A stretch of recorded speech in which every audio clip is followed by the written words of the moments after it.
جاتا ہے، دیگیں پکائی جاتی ہیں، سبیلیں لگائی جاتی ہیں۔ یہ وہ کام ہے جو نبی اکرم صلی اللہ علیہ وآلہ وسلم نے نہیں کیا۔ فرشتے کہتے ہیں انک لا تدری ما احدثوا بعدک، آپ کو علم نہیں کہ آپ کے بعد ان لوگوں نے آپ کے دین میں کیا کیا تبدیلیاں کر دی تھیں۔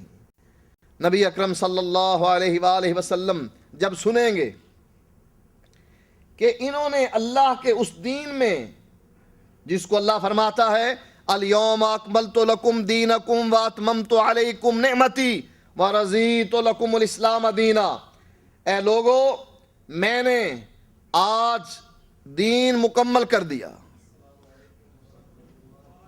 جو نعمت تم پر اتر رہی تھی وہ نعمت پوری کر دی اور تمہارے لیے دین اسلام کو پسند کر دی۔ جس دین کو اللہ تعالیٰ نے مکمل کیا تھا، فرشتے کہتے ہیں آپ کو علم نہیں انہوں نے اس دین میں کیا کیا تبدیلیاں کر دیں۔ اللہ کے نبی فرماتے ہیں ترکت فیکم شیئن لن تضلوا ما تمسکتم بہما کتاب اللہ و سنت رسولہ، میں تم میں دو چیزیں چھوڑ کر جا رہا ہوں، تم کبھی گمراہ نہیں ہوگے اگر تم نے ان دو چیزوں کو مضبوطی سے تھام لیا۔ ایک اللہ کی کتاب، دوسرے اس کے رسول کی سنت ہے۔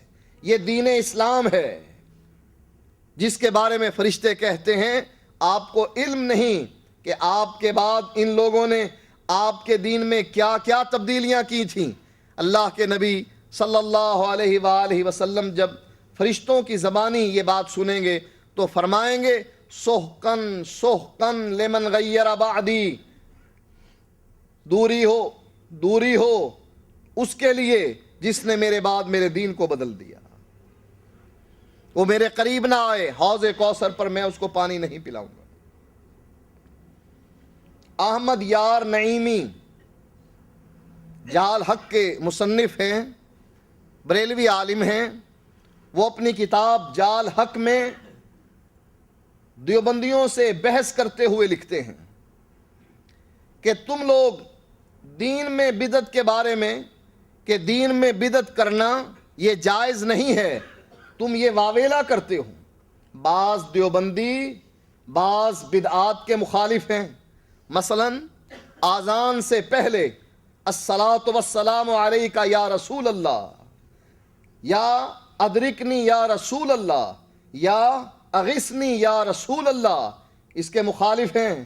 وہ یہ نہیں مانتے ہیں کہ آذان سے پہلے صلاۃ و سلام کی جائے۔ اسی طریقے سے مردے کو دفن کرنے کے بعد بعض بریلوی علماء اس کی قبر پر کھڑے ہو کر آذان دلواتے ہیں تاکہ اس کو بتلا دیا جائے جو قبر کے اندر ہے کہ آذان ہو گئی ہے، نماز پڑھنے کے لیے کھڑے ہو جاؤ۔ دیوبندی علماء اس بات کے مخالف ہیں۔ بعض بدعات کے خود مرتکب ہیں دیوبندی، لیکن بعض بدعات میں بریلویوں کی مخالفت کرتے ہیں۔ احمد یار نعیمی جا الحق میں لکھتے ہیں، کہتے ہیں کہ تم ہم پر یہ الزام لگاتے ہو اور کہتے ہو کہ بدعت نہیں کرنی چاہیے، سنو ہمارے دین میں، ہمارے کلمے میں، ہمارے ایمان میں بدعت شامل ہے۔ لکھتے ہیں کہ دیکھو نبی اکرم صلی اللہ علیہ وآلہ وسلم کے زمانے میں شریعت ایک تھی، طریقہ ایک تھا، وہ طریقہ یہ تھا کہ من اطاعنی دخل الجنہ، جو میرے پیچھے چلا وہ جنتی ہے، ومن عصانی فقد ابا، اور جس نے میری نافرمانی کی وہ جہنمی ہے۔ ایک طریقہ تھا، ایک راستہ تھا، ان ھذا صراطی مستقیما، آپ فرماتے ہیں قرآن کی یہ آیت ہے ان ھذا صراطی مستقیما، یہ ہے صراط مستقیم، فاتبعوہ، صراط اسی صراط مستقیم پر چلو، ولا تتبعوا السبل، اور راستوں پر نہ چلنا۔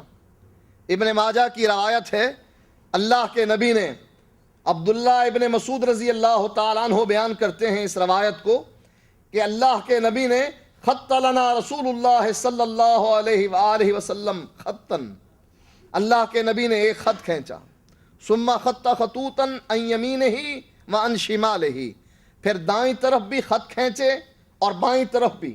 ابن ماجہ کی روایت میں ہے کہ 2 خط دائیں طرف اور 2 بائیں طرف کھینچ دیے، 4 راستے بنائے۔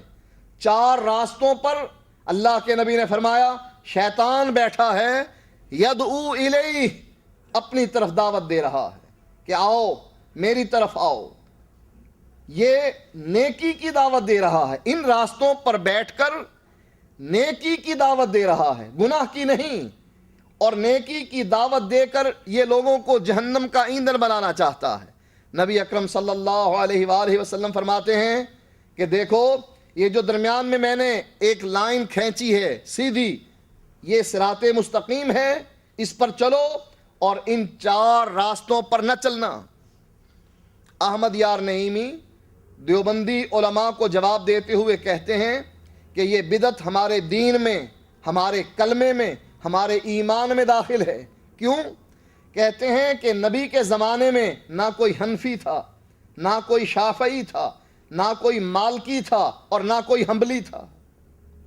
ہم نے شریعت میں 4 راستے بنائے ہیں، شریعت کے 4 راستے بنائے ہیں اور طریقت کے بھی 4 راستے بنائے ہیں، نقشبندی، قادری، چشتی اور سہروردی۔ 4 شریعت کے اور 4 طریقت کے۔ تم بتلاؤ کہ ان صحابہ میں سے، احمد یار نعیمی لکھتے ہیں کہ ہمیں یہ بتلاؤ کہ کوئی صحابی حنفی یا قادری تھا؟ کہتے ہیں اپنی کتاب میں کہ بعض نام تو اس میں ایسے ہیں جو عربی بھی نہیں ہیں، غیر عربی ہیں، جیسے چشتی، نقشبندی۔ عربی زبان میں چے نہیں ہے، چے کی بجائے جیم ہے۔ آج بھی کوئی چشتی کو چشتی نہیں پڑھتا ہے بلکہ جشتی پڑھتا ہے، جیم کے ساتھ پڑھتا ہے۔ احمد یار نعیمی کہتے ہیں کہ بعض نام تو ایسے ہیں کہ جو عربی نہیں ہیں، لہٰذا نبی کے زمانے میں کوئی شخص نہ شریعت کے 4 راستوں میں سے کسی راستے کے ساتھ منسلک تھا اور نہ طریقت کے 4 راستوں میں سے کسی راستے پر گامزن تھا۔ اب تم خود بتلاؤ کہ یہ تو ہمارا دین ہے، کلمہ ہے، ایمان ہے، شریعت ہمارا دین ہے، ہمارا کلمہ اور ایمان ہے، اس کے اندر بدعت شامل ہے اور تم نے بھی اس کو تسلیم کیا ہے۔ یہ لبادہ دیوبندیوں تم نے بھی اوڑھ رکھا ہے، تم میں حنفی بھی موجود ہیں اور تم میں قادری، چشتی، سہروردی اور نقشبندی بھی موجود ہیں۔ جب تم نے دین میں، کلمے میں، ایمان میں بدعت کو قبول کر لیا ہے، اب بدعت سے بچ کر جاؤ گے تو کہاں جاؤ گے؟ یہ وہ راستہ ہے نیکی کا جو شیطان دعوت دیتا ہے اور لوگ اسے نیکی سمجھ کر اس راستے پر چلتے ہیں اور جہنم کا ایندھن بنتے ہیں۔ عبداللہ ابن مسعود رضی اللہ تعالی عنہ کے شاگرد فجر کی نماز سے پہلے اپنے استاد کے دروازے پر جا بیٹھتے تھے۔ ایک دن ابو موسیٰ اشعری بھی عبداللہ ابن مسعود رضی اللہ تعالیٰ عنہ کے دروازے پر گئے اور ان کے ساتھیوں اور شاگردوں سے پوچھا اخرج ابو عبد الرحمن، کیا عبداللہ ابن مسعود گھر سے باہر نکلے ہیں؟ ابو عبد الرحمن کنیت تھی عبداللہ ابن مسعود رضی اللہ تعالیٰ عنہ کی۔ شاگرد اور ساتھی کہتے ہیں لا بعد، ابھی نہیں نکلے، کچھ دیر میں نکلیں گے۔ ابو موسیٰ اشعری صحابی بھی عبداللہ ابن مسعود کے دروازے پر جا بیٹھے۔ اتنے میں عبداللہ ابن مسعود رضی اللہ تعالیٰ عنہ اپنے گھر سے نکلے تو ابو موسیٰ اشعری عبداللہ ابن مسعود رضی اللہ تعالیٰ عنہ کے قریب گئے اور کہنے لگے اے ابو عبد الرحمن، میں نے آج ایک عجیب بات دیکھی ہے۔ مسجد میں بعض لوگ بیٹھے ہوئے ہیں، انہوں نے اپنے حلقے بنائے ہوئے ہیں، حلقے کا ایک امیر ہے اور میں یہ سمجھتا ہوں کہ جو وہ کام کر رہے ہیں نیکی کا کام کر رہے ہیں، ان کی نیت نیکی کی ہے، ثواب کی ہے،